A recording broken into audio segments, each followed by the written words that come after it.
मेरे भाइयों मेरे दोस्तों, ये है मस्जिद किबलतैन, यानी कि दो किबले वाली मस्जिद। मतलब किबला तो एक ही है, लेकिन दो किबले वाली मस्जिद में क्यों बोल रहा हूँ, क्यों बोलते हैं।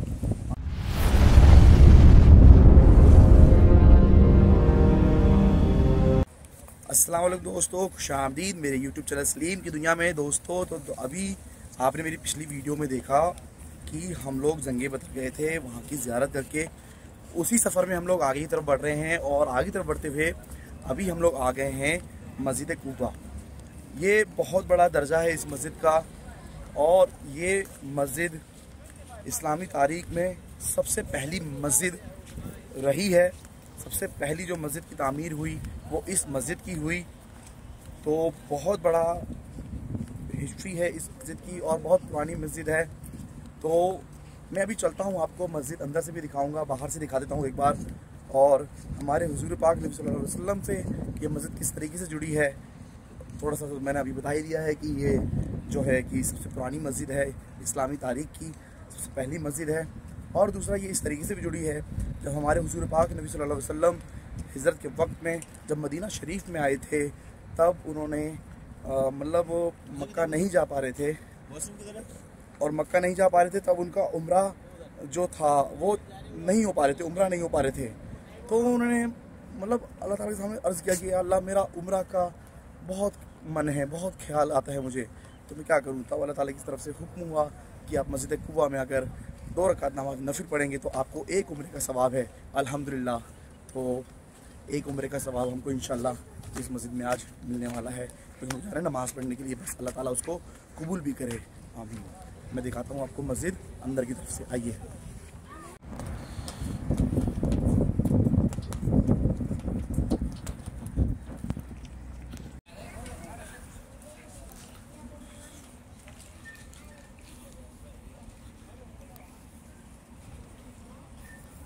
तो देखिए मस्जिद कुबा, अगर आपने यहाँ पर 2 रकात नमाज नफिल पढ़ी तो आपको एक उम्रे का सवाब है। उम्रे में कितनी मेहनत लगती है आप मेरी पिछली वीडियो में देख चुके हैं। जिन्होंने अभी तक उस वीडियो को नहीं देखा है, मैं उसका लिंक डिस्क्रिप्शन में डाल रहा हूँ, उस वीडियो को देखिए कि उम्रे में कितनी मेहनत लगती है। और ये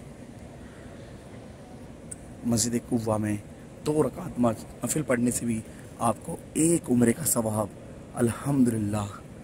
ये देखिए,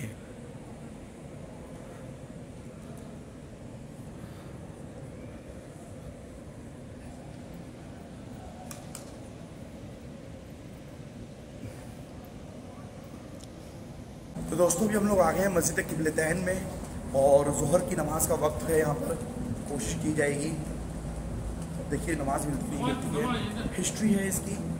मैं अच्छा ऊपर है, और इसका भी एक वाक़या है, मैं बताऊंगा कि मस्जिद किबलतैन क्यों है। ये 2 किबले वाली मस्जिद बोला जाता है इसको, और क्यों बोला जाता है अभी मैं आपको अंदर चल के दिखाऊंगा। पहले नमाज़ पढ़ ली जाए कि नमाज जमात के साथ में हो, छूट ना जाए नमाज कहीं। ठीक है दोस्तों, चलिए आइए। तो मेरे भाइयों मेरे दोस्तों, ये है मस्जिद किबलतैन, यानी कि 2 किबले वाली मस्जिद।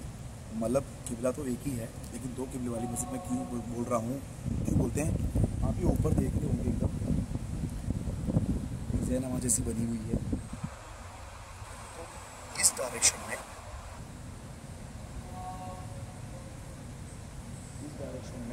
मस्जिद अक्सा है।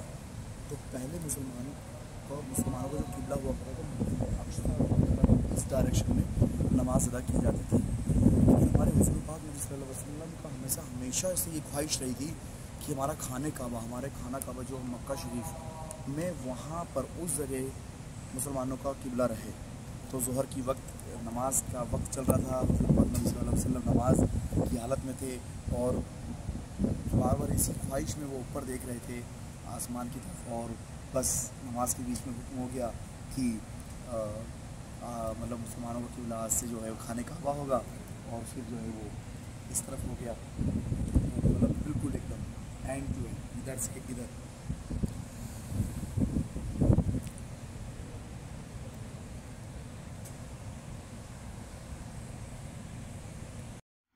मेरे भाइयों, मेरे अजीज़ों, मेरे दोस्तों, अभी हम जिस जगह पर हैं ये भी मदीना शहर के अंदर की बहुत ही ख़ास जगह है।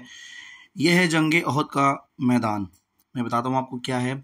जंग बदर के बाद जब कुफ़ार बदला लेना चाहते थे ना, क्योंकि तिजारती का जो रास्ता था और बदर में बहुत बुरी तरीके से हार मिलने के बाद में जो तिजारत के रास्ते थे उसमें काफ़ी जगह पर सहाबाओं ने अपना कब्ज़ा ले लिया था।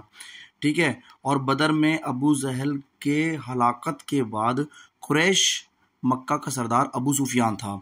अबू सुफियान और उसकी जो बीवी थी, बीवी हिंदा, मक्का के लोगों को ना बहुत भड़का रहे थे, बहुत ज़्यादा भड़का रहे थे हुजूर पाक नबी सल्लल्लाहु अलैहि वसल्लम के अगेंस्ट कि भाई देखो उन्होंने हमारी किस तरीके से हमें इतनी शिकस्त दी है और इतने बढ़ गए वो लोग इस तरीके से। ठीक है। तो एक और लड़ाई करना चाहते थे उनको, सबको अपने साथ में लेके। तो इसीलिए ना अबू सुफियान जो है वो रैकी के हिसाब से मदीना में एक यहूदी के यहाँ पे रहने लगा। ठीक है। और जो हिंदा थी, अबू सुफियान की जो वाइफ हिंदा थी, उसने ये इरादा किया था कि अब जब भी लड़ाई होगी, जब भी ये जंग होगी, तो जो हमारे हुजूर पाक नबी सल्लल्लाहु अलैहि वसल्लम के बहुत ही प्यारे चचा थे हज़रत हमज़ा रज़ी अल्लाह अन्हु, उनका वो कलेजा चबाएंगी। ठीक है। जब जंग का वक्त आया तब मुशरिकों की नफरी जो थी वो 3,000 लड़ाकों के साथ और हुजूर पाक नबी सल्लल्लाहु अलैहि वसल्लम के साथ सिर्फ 700 सहाबा थे, जिसमें से हुजूर पाक नबी सल्लल्लाहु अलैहि वसल्लम ने इसी मैदान में 50 तीरंदाजों को ज़बले रुमात में खड़ा किया और उन्हें हिदायत की कि चाहे कुछ भी हो जाए, कुछ भी हो जाए, जब तक मैं ना बुलाऊं बिल्कुल नहीं आना, नीचे नहीं उतरना, चाहे कुछ भी हो जाए। जब जंग शुरू हुई तो सहाबाओं के सामने मुशरिक बहुत हल्के पड़ने लगे। मतलब वो भगदड़ सी मच गई उसमें कि भाई हम हार रहे हैं, ऐसे ऐसे कंडीशन आ गई। ये सब देख के क्या हुआ, जो ज़बले रुमात में 40 तीरंदाजों को हुजूर पाक सल्लल्लाहु अलैहि वसल्लम बोलकर कहते हैं 50 तीरंदाजों को, उसमें से 40 तीरंदाज ये बोलकर नीचे उतर गए कि अब तो हम जीत गए, अब क्या होगा, अब क्या बचा है इस लड़ाई में। और वो इतना बोल के नीचे आ गए। हालांकि बाकी जो 10 सहाबा बचे थे उन्होंने बहुत मना किया, लेकिन वो नहीं माने और इसका नतीजा ये हुआ, खालिद बिन वलीद जो कुफारों की तरफ से लड़ाई कर रहे थे, हालांकि इन्होंने बाद में आके इस्लाम कबूल किया और फिर बड़ी कुर्बानियां रही हैं, लेकिन उस वक्त ये इस्लाम कबूल नहीं किए थे। तो खालिद बिन वलीद जो कि कुफारों की तरफ से थे, उन्होंने पहाड़ी की दूसरी तरफ से सहाबाओं को पीछे से वार किया, घेर लिया और फिर जंग का तख्ता पलट गया और काफ़ी कैजुअलिटी हुई हमारी। इसमें 70 सहाबाओं ने इस जंग ओहद में जो है शहीदी का जाम चखा और इसी जंग में हमारे हुजूर पाक नबी सल्लल्लाहु अलैहि वसल्लम के चेहरे पर एक पत्थर आके लगा जोर से और उसमें हमारे 2 दांत हुजूर पाक नबी सल्लल्लाहु अलैहि वसल्लम के शहीद हुए। और जो हिंदा ने कहा था कि मैं हज़रत हमज़ा रज़ी अल्लाह अन्हु का कलेजा चबाऊंगी, उसके लिए उन्होंने एक गुलाम हायर किया था जिसका भाला बहुत ही सटीक था, बहुत सटीक निशाना था। तो उन्होंने हज़रत हमज़ा रज़ी अल्लाह अन्हु को शहीद किया और बाद में हिंदा ने वो किया। हालांकि मक्का फतेह के बाद में जब हिंदा भी इस्लाम ले आई और वो कभी भी हुजूर पाक नबी सल्लल्लाहु अलैहि वसल्लम के सामने आ जाया करती थी, तो हुजूर पाक नबी सल्लल्लाहु अलैहि वसल्लम उनसे कहते थे कि ए हिंदा, तूने इस्लाम कबूल किया, तू मुझ पे ईमान लाई, अल्लाह तुझे कबूल करे, लेकिन तू मेरे सामने ना आया कर, क्योंकि तू मेरे सामने आती है ना तो मुझे मेरे चचा याद आते हैं और क्योंकि तूने उनका कलेजा चबाया है। तो ये कुर्बानियाँ रही हैं हमारे हुजूर पाक नबी सल्लल्लाहु अलैहि वसल्लम की अपनी उम्मत के लिए, उस उम्मत के लिए जिसको मतलब जो उस समय पूरी तरीके से थी नहीं, और हुजूर पाक ने सल्लल्लाहु अलैहि वसल्लम 1450 साल पहले हमारे लिए ये मोहब्बत रखते थे और उन सहाबाओं ने अपनी शहीदी दी है। और दोस्तों, ये जो शुहादा दिख रहा है, ये जो कब्रिस्तान दिख रही है, यहाँ पर हुजूर पाक नबी सल्लल्लाहु अलैहि वसल्लम ने अपने हाथों से जो शहीद हुए थे उनको सुपुर्द खाक किया। और ये जो मस्जिद आपको दिखाई दे रही है, ये वो मस्जिद है जहाँ पर इस जंग के मैदान में हुजूर पाक नबी सल्लल्लाहु अलैहि वसल्लम ने अपने सहाबाओं के साथ में खेमे लगाए थे। तो ये है जंग ओहद का किस्सा। सो फ्रेंड, आप लोगों ने देख लिया, हम लोगों ने जो 3 मस्जिदों की ज़ियारतें की और बैटरी थोड़ी डाउन हो गई थी तो इसलिए फिर ज़्यादा ब्लॉग वगैरह नहीं बनाया। लास्ट में जो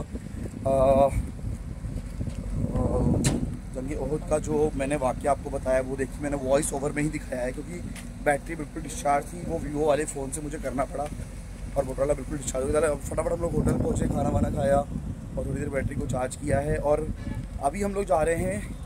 अल्हम्दुलिल्लाह हमारा जो स्लॉट का टाइम है रियाजुल जन्ना का, 3:30 से 4 बजे के बीच में। तो अभी हम जा रहे हैं रियाजुल जन्ना के लिए। इंशाल्लाह दुआ कीजिए। और वहाँ पे जो लोग भी नमाज के लिए जाते हैं, रियाजुल जन्ना जन्नत का एक टुकड़ा है, जन्नत का बगीचा है। तो वहाँ पे अभी नमाज के लिए हम लोग जा रहे हैं और देखते हैं। बोला गया था कि आधे घंटे पहले पहुँचना, तो इंशाल्लाह पहुँच जाएंगे हम लोग। सामने ही मस्जिद नबवी है। तो चलिए दोस्तों, चलते हैं रियाजुल जन्ना। और ये जो 3 मस्जिदों की आपको ज़ियारत मैंने दिखाई है, कैसा लगा आपको ये वीडियो, आप लोग बताइए ज़रूर।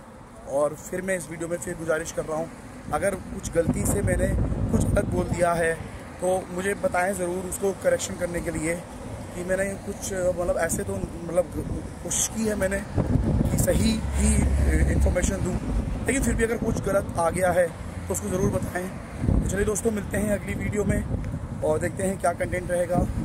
और आप सबकी दुआओं का तलबा और आपकी दुआओं की बदौलत ही यहाँ पर हूँ, मैं इस जगह पर हूँ। तो चलिए दोस्तों, मिलते हैं अगली वीडियो में। अपना ध्यान रखिए, स्वस्थ रहिए, मस्त रहिए, मुस्कुराते रहिए। अगली वीडियो तक के लिए जय हिंद, जय भारत।